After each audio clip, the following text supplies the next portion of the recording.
There's a lot of different ways to do a 0-2. We had specific things we were working on. We went and we lost to not necessarily those things, but other errors. And that's like a very motivating kind of loss because you're like, okay, we got better at this thing. We failed at this other thing, so let's focus on that.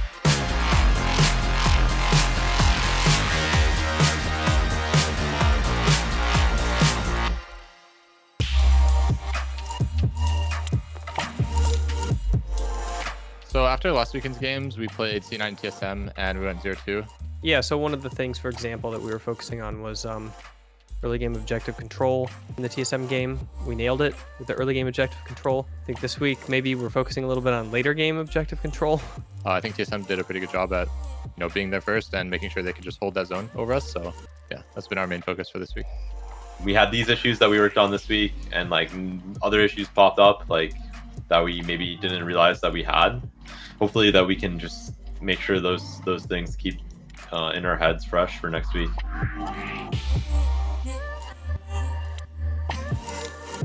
So almost every mega successful team I've been on has done VOD review, where they watch other teams' games in other major regions and have a discussion around it at the same time with the people that you are playing with. So normally you only have the discussion looking at your own games. When we're picking out the games to VOD review, we try to watch the best games or the funnest players. The most that we get out of like watching LCK and LPL VODs, the main thing is like you figure out a lot about draft, what other regions think about draft.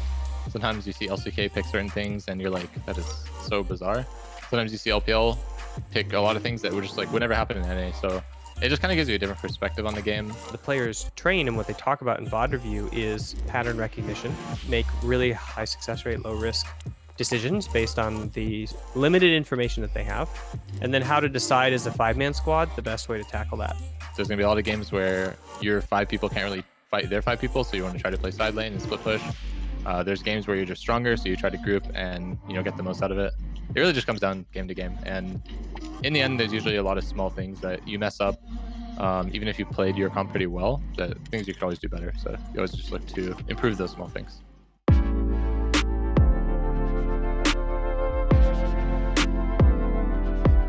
One of the reasons that mental wellness is on the docket is obviously because of quarantine, but also because we have a partnership with NAMI that we've had for about 2 years. And NAMI is essentially a resource hub for anything to do with mental illness and mental wellness.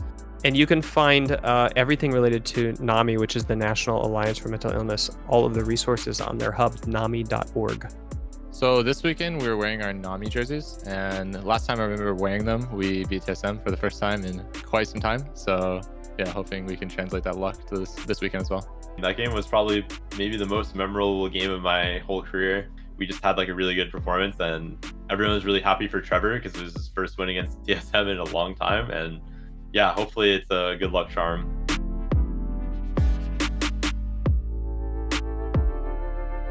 Rune wasn't really feeling well, and there was a lot of reasons to it. We respect his wishes to regain his mental health in a slightly less intense environment. Would have normally been a reset. Unfortunately, was him being stuck in isolation with no like social avenues. That's why, one of the main reasons why we ended up going with Deus. Out of all the academy players, that he was the most LCS ready, ended up getting quite a bit of solo kills in scrims, and we're just like, okay, but we felt that Deus would be, comparable or, playable.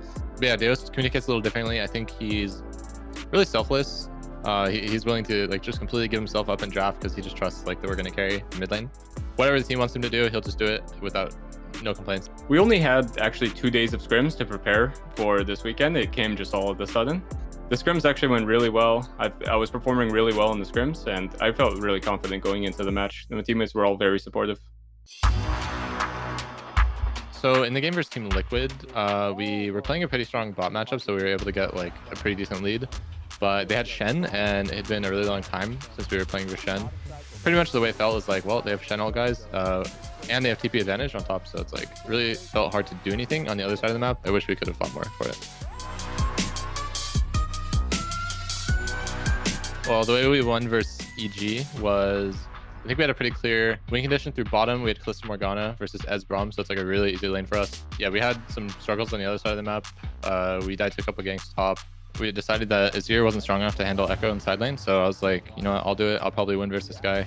and he actually just really disrespectfully went for a range creep in front of my face. I honestly couldn't believe it. Kalista has really good chase potential.